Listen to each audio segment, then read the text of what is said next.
Welcome again, everyone. So I'm Jeff Gima. I'm the director of the AMICAL consortium. I'm a librarian. I'm also the co-coordinator of the AI at AUP initiative, along with my colleague Jeff Gilbert, professor of comparative literature here at AUP. So this talk is being organized by the AI at AUP initiative.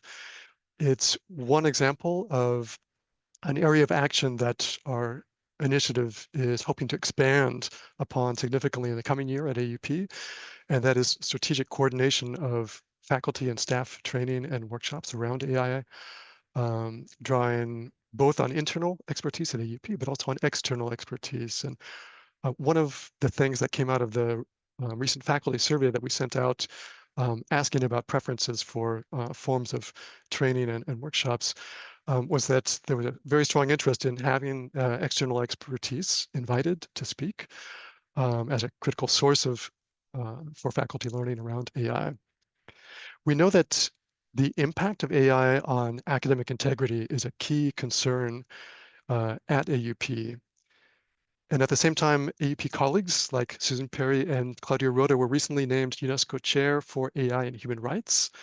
So we're expecting that we'll be having many conversations here at AUP going forward that explore connections between AI and human rights. And Sarah Eaton's work really drew our attention in part because it draws connections between some of these different areas: AI, academic integrity, human rights. But I will let my colleague Jeff Gilbert give a proper introduction to our speaker at this point. Thank you. And it is lovely to see so many of you here today. I know this is not the easiest time. Exams finished yesterday. Conferences are happening, grades are due, and a lot of our friends in the AMICAL network are on time zones that mean it's they've made an effort to be here, and we're really grateful to them for that. I'll say a word about the structure. We've asked for that Sarah Eaton speak for 40-45 minutes, and then there should be plenty of time for questions after the presentation is finished. You can pose your questions directly by raising your Zoom hand or indirectly through the chat, and we'll try to manage them. Okay. We invited Sarah Eaton to talk to us because, as Jeff suggested, as we've been talking to groups across the university, the question of academic integrity has been a constant concern for everyone. Not only or not even primarily as a question of academic misconduct and the new kinds of shapes that artificial intelligence has given to that topic, but more generally, new complexities in what it is to feel whole, to feel engaged, to have integrity as agents in the new landscape. Artificial intelligence has produced some new kinds of questions there, but it's also concentrated some ethical problems that have been brewing for years. Students and faculty feeling alienated from the process of education, feeling that some of the pleasure and joy in learning are breaking down at some moments, some breaches opening up between cultural expectations or familial expectations and the ideal of the university, some existential confusion and angst about what we're doing together in universities. So with those concerns in mind, we absolutely had to turn to Sarah Eaton, whose work we've admired for a long time now on educational ethics and academic integrity, increasingly with a human rights perspective, and more recently shaped by thought about artificial intelligence. Sarah Eaton is professor in the Wraparound School of Education at the University of Calgary, beautiful city, and honorary associate professor at Deakin University in Australia. Among her very many publications, she's editor-in-chief of the Journal of Academic Integrity and editor of the brilliant Handbook of Academic Integrity, to name just two. And her blog, Learning, Teaching and Leadership, is a really valuable source for ongoing thought on ethics and education, and you can find more details of her publication there. The title of Professor Eaton's talk is Academic Integrity in a Post-Plagiarism Era, Human Rights and Dignity as Foundations of Student Success in the Age of Artificial Intelligence. We can't make a noise, perhaps you can smile or wave to welcome Sarah Eaton to AUP. Thanks so much for the kind introduction and for the invitation to join you today. I'm joining you from Calgary, Canada, and one of the ethical practices that we have here is to acknowledge the traditional lands and territories of the Indigenous people on whose lands we find ourselves. I'm situated in Treaty 7 territory in southern Alberta, which is home to the Blackfoot Confederacy, as well as the Siksika, Piikani, Kainai First Nations, and the Stoney Nakoda First Nations, also home to the Métis Nation of Alberta, Districts 5 and 6. So situating that with our ethical practice, I'll bring up my slides so that we can start the conversation a little bit today. And thank you, Jeff, for the introduction. As you mentioned, I am a scholar of plagiarism and academic integrity, and the other sides of that, academic fraud and corruption. So there's a lot to study. It's been, I'm a humanist by training, first 2 degrees in literature, and then on to a doctorate in education a number of years ago, and I currently work at a school of education. Much of my thinking around the topic that I present on is grounded in the humanities. I'm not a computer scientist, and even though I have come into studying artificial intelligence, I do it with a humanist lens.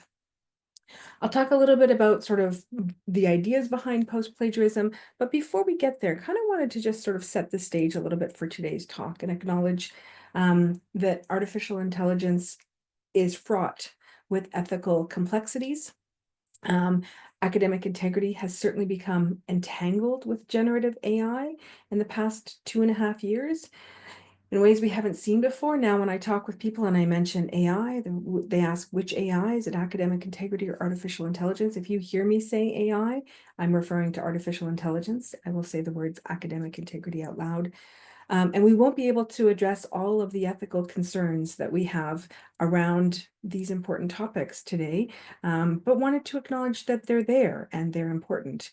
Some of the work that I've got me to thinking about human rights in particular was a project that I worked on with UNESCO when we looked at the gender biases and the impact on women and girls with regards to artificial intelligence, generative artificial intelligence.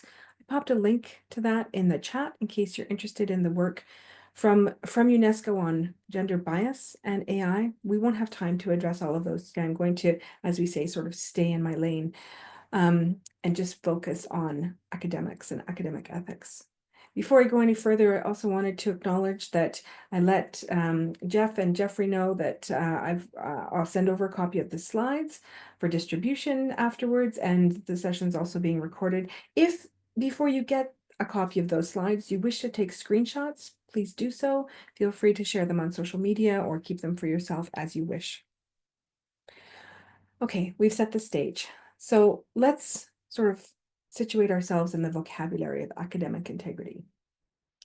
As a scholar, activist, practitioner in this space, one of the things that sort of gets under my skin a little bit is when I hear colleagues say things like, oh, I'm dealing with a case of integrity, or I've got all these students, I've got to, address the integrity issues. I would like to suggest that integrity, academic integrity, is something to celebrate, to encourage, to uplift. And a couple of years ago during COVID, put together this continuum with some graduate students to help sort of unpack the vocabulary. And at one end of our continuum here, we have academic integrity as something related to skill building, values, making ethical choices, setting an ethical foundation for learning in and beyond the classroom. And if you've been in this education game for any length of time, then you've probably had this moment where you know or you suspect something's gone wrong. You've either seen the crib notes in the exam, you suspect a student has not done their own homework, that kind of thing. We've called that a critical incident. And also wanted to acknowledge that that critical incident can come sort of a gray area. It's not always just a magic moment in time. You might think, has the student done something wrong? Is this wrong? Do we have a policy? Where's the policy? What do I do? Who do I talk to? And there can be in this sort of gray moment before an educator's made a decision to report some emotional labor, some anxiety around this, thinking about the impact to the student, their future, thinking about the impact to one's own employment, being labeled a troublemaker. For contract staff, there can it can put their employment in jeopardy if they're labeled as a troublemaker. So there can be all kinds of internal conflict here before it's reported. And when it's reported, then is it a department head who investigates, an associate dean? There's different sort of governance structures around it. Often it's reported to someone who then has a responsibility to take over, conduct an investigation, decide if there's been misconduct, if yes, to what degree, what might be the sanction or punishment or consequence that's applied. And here we've moved away from academic integrity. We've moved into a breach of integrity or a violation of integrity. I mean, historically, this has been called academic misconduct. So you'll hear me talk about academic misconduct as one thing and academic integrity as another thing. And they're sort of at different ends of a continuum. So just to kind of get the vocabulary sort of sorted out as we dive into this. And today's talk is founded in part on the second handbook for academic integrity, which was published last year by Springer. It's considered one of the major reference work, if not the major reference work in the field of academic integrity. And it has 112 chapters, 145 contributors from all over the world. So we got global perspectives on academic integrity. And one of my jobs as the editor-in-chief of that work was to read all of the chapters and draw a bit of a through line. At first, there wasn't a through line. There was actually some contradictory perspectives, practices. Academic integrity doesn't mean the same thing all over the world. Specifically, you know, in Western contexts, if you will, can have different framings than in non-Western contexts, the global North versus the global South, however problematic those terms might be. But we noticed that there were differences.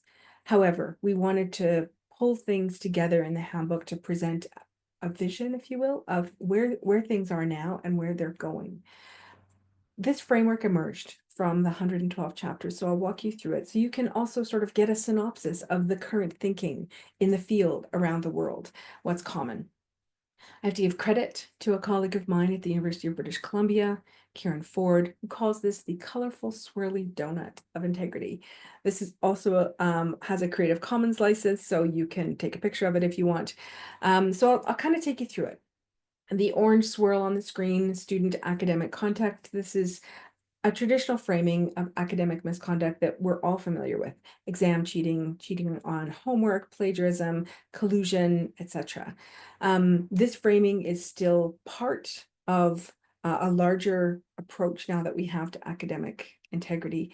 We know that the experiences of both graduate and undergraduate students have changed in recent decades, and now things like undergraduate research experiences, PhDs by publication, etc. These experiences didn't necessarily exist to the extent that they do today a few decades ago. So things such as publication ethics, research integrity are more and more part of a student experience than they have been in ages past. And that would take us around to the bright yellow swirl where we talk about instructional ethics.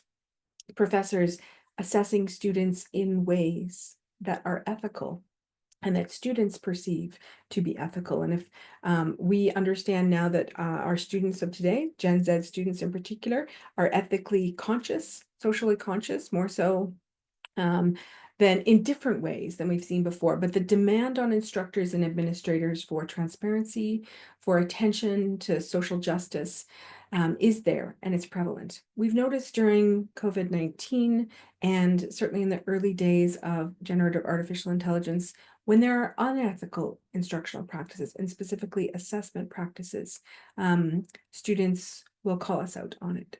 One of the practices in the early days of ChatGPT that we heard about was white texting. White texting would be if you've set up an assignment in Word, for example, you've laid out all of the instructions in a Word document. Let's say your assignment was on physics, but somewhere in that assessment, you put a phrase right about kangaroos dancing.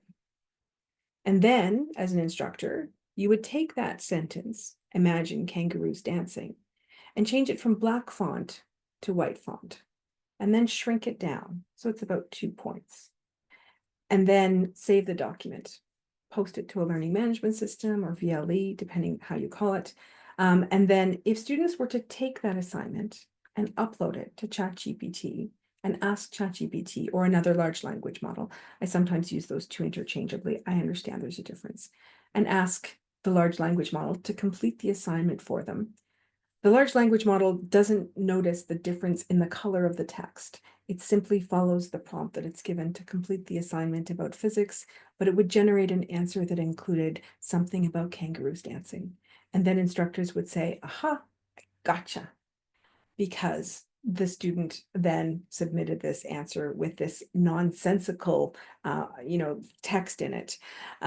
What we can say then is that the student while they did was not read the answer, right? So clever students would go in and say, I think there's something in here, would find the white texting, take it out, upload the thing to ChatGPT again and get a different answer. So it didn't actually serve the purpose of catching students. It caught students who were not clever enough to find workarounds to the sort of what we would call deceptive or covert assessment. So thinking about instructional ethics and ethical assessment is an important part of our conversation around academic integrity. It leads us to ethical leadership and institutional ethics, the ways in which students will watch us and expect a certain level of ethical conduct and transparency about it. More and more student newspapers, for example, are calling out administration if they see unethical practices. All of this sort of leading to an idea of academic integrity as a foundation for ethical decision-making beyond the classroom and everyday ethical decision-making, as leading us into professional and collegial ethics, bringing us full circle, ourselves as professors, as professionals, as well as our students as future professionals in the field. So what we can say is that our understandings of academic integrity today, 2024, 2025, includes and extends beyond student conduct. That framing is new, and it also disrupts sort of historical positionings of professors against students, students against professors, or professors against the administration, or students against the administration, all this sort of adversarial and antagonistic relationships, but puts us in a community together as a whole, where we are expected to engage in some kind of ethical decision-making that we as a community decide is what counts as ethical in our situation. So this is a little bit of a shift, but certainly disrupting these historically adversarial relationships is something that we've seen in the literature and in practice. And this kind of takes me to an idea that seems sort of prevalent when it comes to academic cheating. And I'm going to draw here on the work of Deborah Rohde. Deborah Rohde is an American who has a really interesting book just called Cheating, and it's divided into different sections. She has a section on financial fraud, a section on intimate relationship cheating, and a section on academic cheating. And she sort of talks about this bell curve of cheating, if you will. She doesn't have this diagram in her book. I've created one here. It's a little bit clumsy, so forgive the clumsiness of it. But she talks about sort of people who don't cheat as being outliers on a bell curve. 5, maybe up to 10% of the population who never ever cheat, will never do anything wrong. And that these people are sort of not in the normal part of the bell curve. But again, if you're in education for a long time, it can sort of seem like all students are misbehaving when we see high rates of misconduct or rates going up, and that it can seem like most students are intentionally cheating. But what we know about bell curves is that there are outliers at both ends of the bell curve. So the students that we have who might be engaging in repeated cheating, we would call them serial cheaters in my world. I'm not a psychologist, but we can often think about some kind of pathology here, individuals who show no remorse when confronted with an allegation of plagiarism or academic misconduct, and no matter what we do, we'll just keep repeating the behavior with no apparent sense of responsibility. But in the middle, we have about the 80% of students who are effectively good people and can sometimes be put in situations or feel they are in situations where they can make a poor decision. And in fact, this would be the majority of us.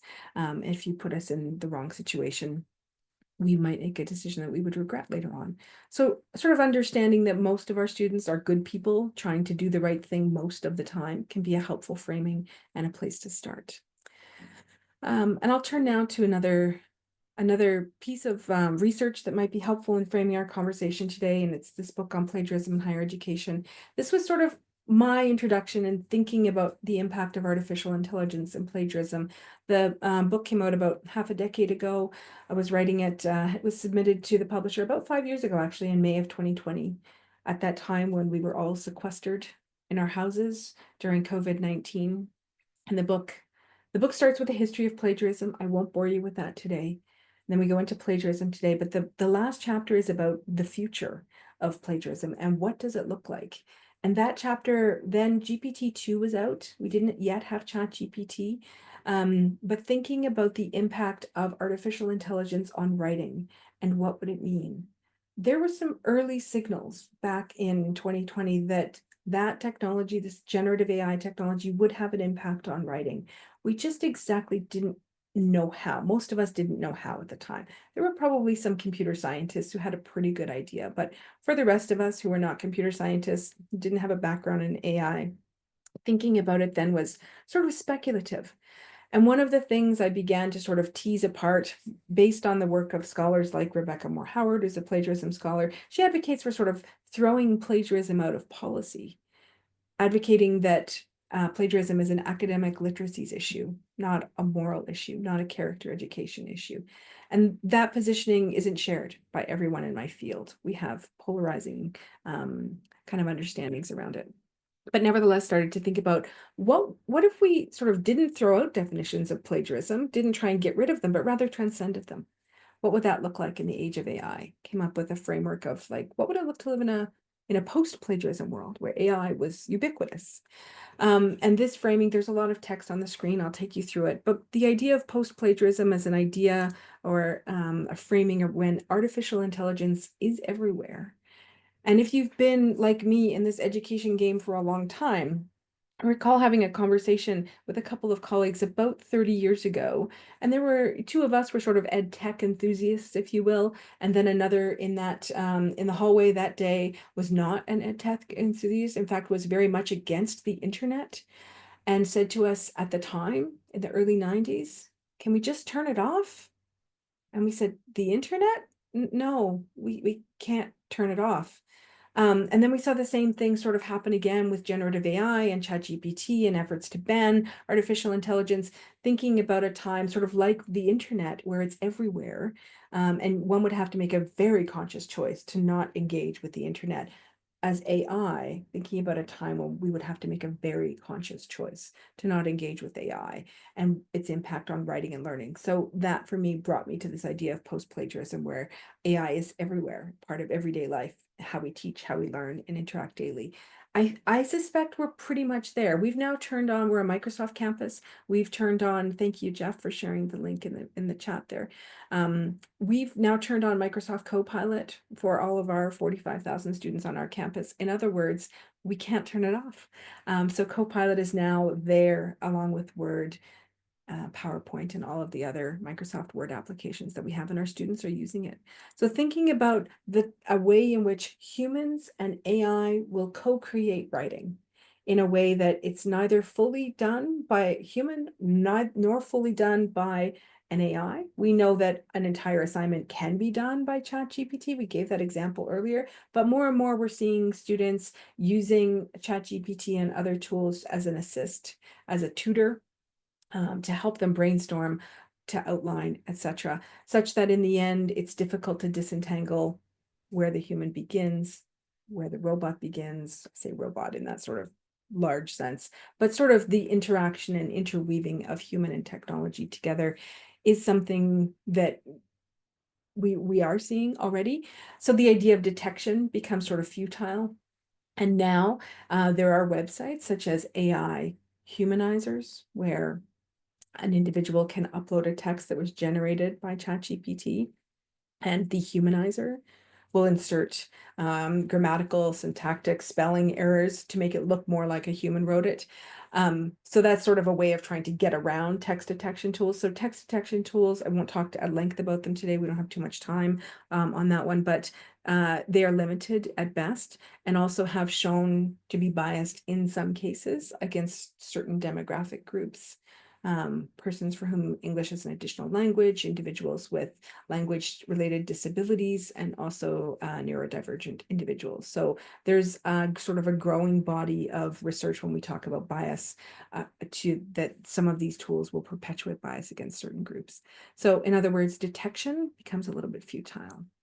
And at the same time, we have no empirical evidence to show that human creativity is threatened by AI, but wanting to sort of decouple the idea of human ability to be creative from those who earn a living from a creative enterprise, and recognizing all of the professional writers and other creators out there have a case to be made when it comes to their intellectual property being uploaded to AI databases without their knowledge or permission, but to disentangle those so our ability as humans to be creative remains intact.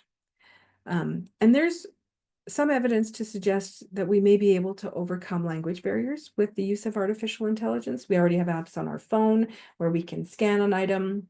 I've used them in countries where I have no idea how to speak the language. I can't even guess. Countries like Greece or Turkey, where it's so far out of my understanding or language training that I've had that the phone apps help me. And now things such as AI glasses that will do real-time translation are already available on the market. So we have these ideas that the AI can help us do certain things and not inhibit our creativity. So this is sort of the hopeful side of the infographic, if you will.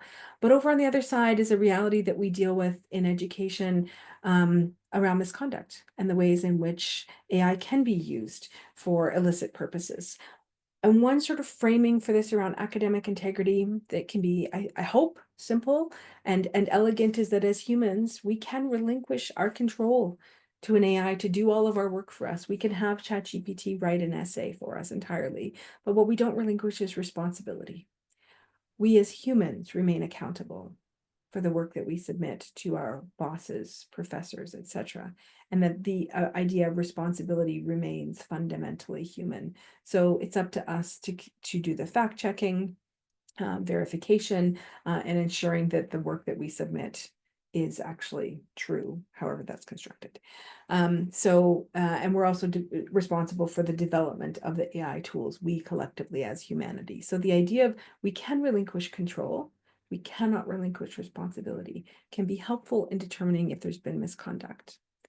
And in my world, of course, attribution remains important. And here I'd like to sort of disentangle the technical parts of citing and referencing from the idea of learning from people as we have done for centuries, millennia.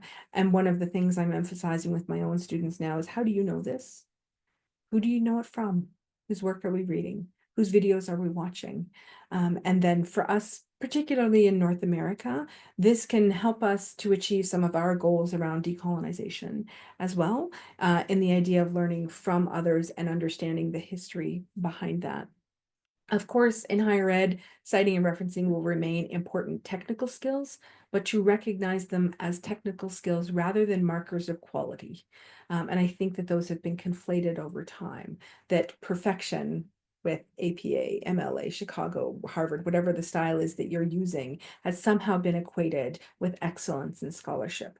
And I'd like to suggest that we can decouple those, and that the excellence can come from understanding how we know what we know and who we know it from.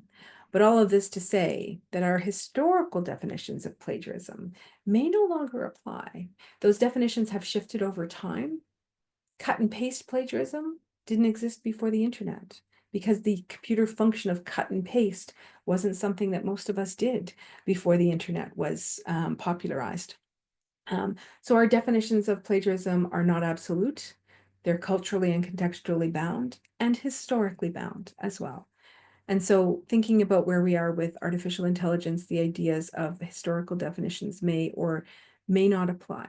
What we don't have now is a definitive collective understanding of what is next. But I would like to suggest that the idea of hunting down students for using AI may not be a good use of our time, but rather helping to understand how do they know what they know and who do they learn it from.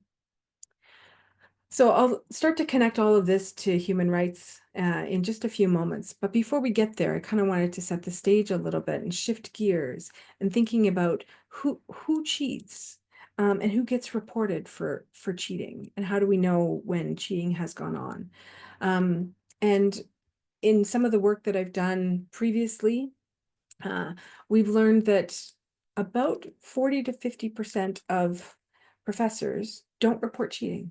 They choose to either turn a blind eye or treat it as a teachable moment, giving a student a warning, and never actually reporting it. So we need to ask ourselves, who reports cheating, and how do we know that those who are getting reported are those who are actually engaging in cheating?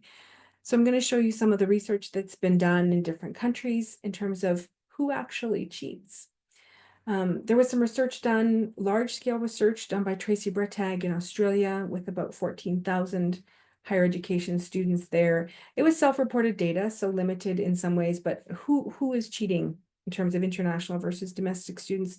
Bretag and colleagues found that international and domestic students cheat at about the same rate. This sort of disrupts the stereotype that international students, from wherever they might be, engage in more cheating than domestic students. That's been the largest survey that I know of that's been done on academic cheating. Beasley in the United States found that international students were 5 times more likely to get reported for cheating. So thinking about who cheats versus who gets reported for cheating. Those are different groups of people. Well, one might be a subset of the other, or not necessarily. But the idea of sort of understanding that those who engage in misconduct and those who get reported could be different groups. In terms of gender studies that have been done, I've only seen studies that talk about binary genders so far, and that the gender rates of misconduct have sort of shifted over time, but it's now about even. Men and women are cheating at about the same rate, but men are more likely to get reported for cheating.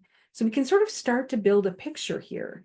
If you are a man and if you are an international student, you are much more likely to get reported for cheating than if you look like me. If you're a white, probably native speaker, born in the country of instruction, then people like me might get off with a warning and we might not get reported at all. So thinking about, who do we report? Who gets surveilled? And what does that mean for our institutions? It's certainly in North America, when we talk about international student, we are generally using this term when we talk about international students and cheating as a euphemism. A politically correct term for saying a cheating student who wasn't born here. Probably that student doesn't speak English as an additional language. In other words, an othering of international students in a way that is very pejorative and discriminatory. I have a colleague in England who talks about the students who are over-reported in the misconduct reporting data there. Students who are disproportionately reported for misconduct or racialized minority students. That's Mary Davis's language from her context being from Asia and Africa. Specifically, in the UK, if you are a student from China, India, or Pakistan, or if you're from Kenya, Ghana, or Nigeria, you are much more likely to be flagged and reported for misconduct than any other racialized group in the United Kingdom. So these are important questions for us to address and think about: who's getting reported and who's getting let off with a warning, or who's not getting noticed at all. And thinking about discrimination in terms of all of this. So brings us sort of to what can we do about this? Well, before we get there, we need to also think about the impact on international students, racialized minority students. Some research from the United States, it's pretty old now, but still noteworthy, noting that an impact on international students was that these international students in the US were less likely to be retained than domestic students, finding a following of misconduct. That's kind of vague language, less likely to be retained. Could mean a number of things. It could mean a requirement to withdraw, in other words, being expelled or excluded. It could mean voluntary withdrawal. It could mean, in worst cases, death by suicide. but we don't talk about those things for the most part in higher education. Though we can point to some anecdotes when hear whispers around students who may have engaged in self-harm or worse after an allegation of misconduct. But there's almost no data anywhere in the world to bring those things together. So we rely sort of on anecdotes and important conversations to have. Talked earlier about sort of the adversarial and antagonistic relationships that have historically existed between students and professors around misconduct, with professors being the ones who catch students for doing wrong. A new or reframing of this might be to keep students at the heart of what we're doing, still holding them responsible for their behavior. Responsibility continues to be an important part of how we live and work and learn in the age of artificial intelligence, but thinking sort of a wraparound approach to student success here, in which educators have responsibilities that don't just start at the moment that we think there's been cheating, but also in terms of our assessment design, ethical assessment design. What does that look like? And responsibilities of administration, including leaders who set the tone, admit when things go wrong, are relatively transparent in ways that help students understand that none of us are perfect. We all make mistakes, and that we will work to correct those. So in other words, the bell curve of normal applies equally to educators and administrators as well. And that the outliers of people who never make mistakes, that group doesn't increase just because we might take on a different role or a different job. And recognizing the importance of the work done by professional staff to ensure quality assurance. Those who might handle appeals, for example, manage records, play an important role in the academic integrity processes at our university.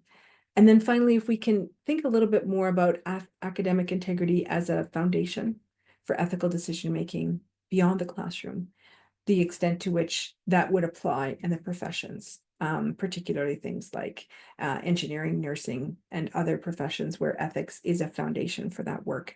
In Canada, for example, the Engineering Board of Canada, I don't know if that's the correct term, but they now have a piece in their accreditation for engineering programs across Canada, where engineering programs must show how they're attending to academic integrity in order to maintain their accreditation. And if they don't, their programs can be de-accredited. So it really has an impact once industry gets in there and says, no, this matters to us. And we want it to matter to you as well. So let's connect the dots here in the remaining time, thinking about how do we put together academic integrity and artificial intelligence and human rights, and how does it all fit together? For me, I pulled it together in my thinking around this in an editorial that I wrote for the journal that I edit around future-proofing integrity in the age of artificial intelligence. You have a QR code here on the screen. You're welcome to download it. This is an open access journal. Any of our articles can be downloaded and read by anyone, but thinking about the ways in which we can, future-proof academic integrity in higher education, colleges and universities. This work was drawn in part from the work that I did with UNESCO last year. And I put the link in the chat earlier, but just so that in case you didn't catch it then, you've got a QR code on your screen here. This was the UNESCO's Women for Ethical AI. I work specifically on the part of the report on policy, but we were a group of, I think more than 30 women all over the world who looked at the impact of AI on gender, women and girls, in a variety of ways, both learning, work, and members of the public as well. Again, like all UNESCO publications, this one's free of charge. But this was my first introduction into thinking about human rights for AI. And it led me to look at the United Nations Declaration on Human Rights and thinking about this global blueprint for international, national, and local laws and policies. And this, I went through it and sort of framed thinking around academic integrity through this lens. The longer version is available in the editorial that I had up earlier. But much of this thinking was sort of brought to us from the Council of Europe. And the Council of Europe has a report on human rights and artificial intelligence that is probably worth having a look at. Because I often tell people, if you are going to read one document in terms of thinking about policies for AI, then this would be the one that I would recommend, is this Council of Europe document. And I'll just see if I have a link to it here. I do. I'll put it in the Zoom chat for you. This idea of human rights by design and thinking about how can we incorporate human rights into our policies for artificial intelligence. That led me to think about academic integrity through a human rights lens and reading through the Declaration itself. All human beings are born free and equal in dignity and human rights. Thinking about dignity, and that word is mentioned no less than 6 times in the United Nations Declaration on Human Rights. And it sort of gave me pause to think about, to what extent do our policies around academic misconduct and plagiarism prioritize students' dignity when there's a misconduct allegation or investigation. And I've done some policy analyses of academic misconduct in Canada and elsewhere, and I can tell you that certainly in our country, almost not at all.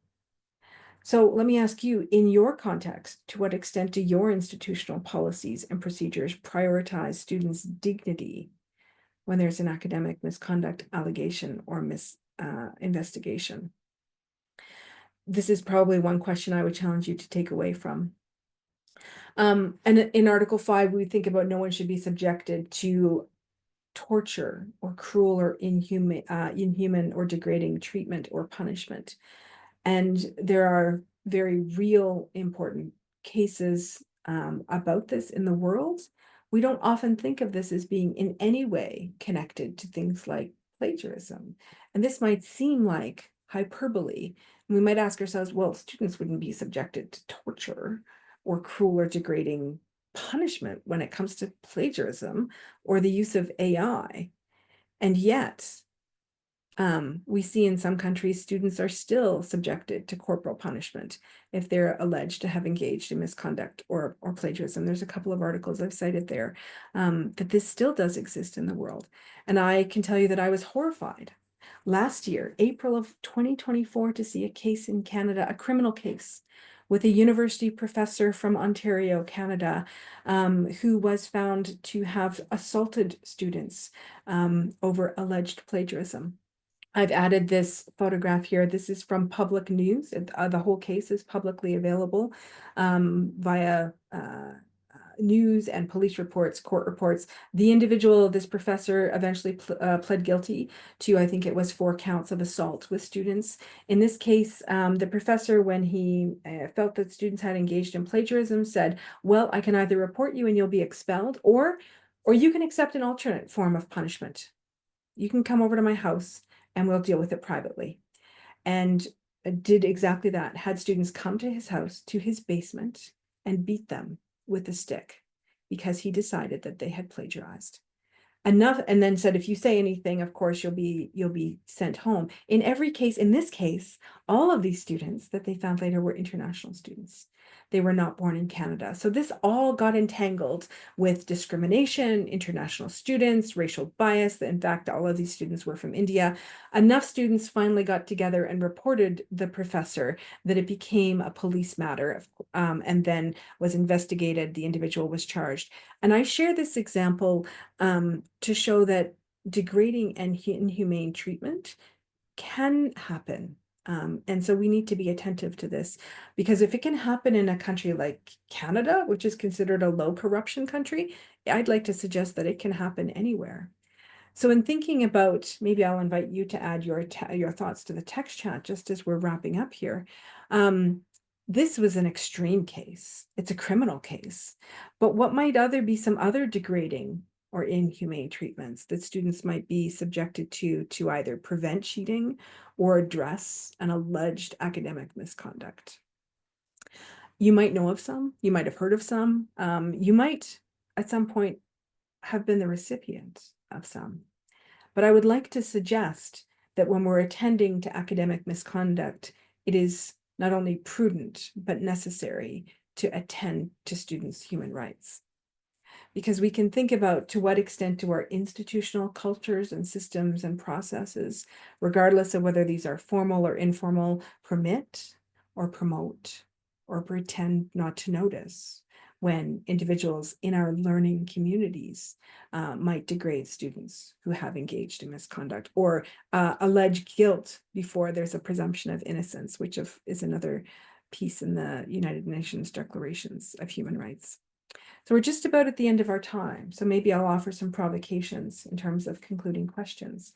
No one right now has all of the answers to these questions. And in fact, I heard, I guess, a little snippet that's worth sharing in terms of AI, that AI right now, generative AI, ChatGPT, can provide us with answers. So they're not always true answers, right? That it can hallucinate, but it'll always provide us with an answer, but it might not necessarily come up with the good questions. And that coming up with the good questions is something, for now anyway, that remains a human activity. But thinking about how might we prioritize human rights and dignity when writing or revising our academic misconduct policies or procedures? What might you think about doing after our time together today? And what might be a conversation you'd like to have? With others. And in terms of, I see there's a question here. We'll get to the questions in just a second, or other thoughts or reflections that you might have. So I might end with a bit of a call to action that we have historically focused a lot on our content. We can incorporate or prioritize compassion for our students who are also learning how to use artificial intelligence as we are. We might think about prioritizing decency and dignity for our students in terms of, also in terms of deadlines. We know that from our academic and misconduct research that if students are under intense pressure for deadlines, that might be the time when they could turn to a term paper mill, contract cheating service, homework completion service, or ChatGPT to offload or outsource the work for them. And we might thinking about prioritizing pedagogy over punishment. So maybe I'll end there and we can have a bit of a conversation in the remaining time. Happy to take questions and share thoughts.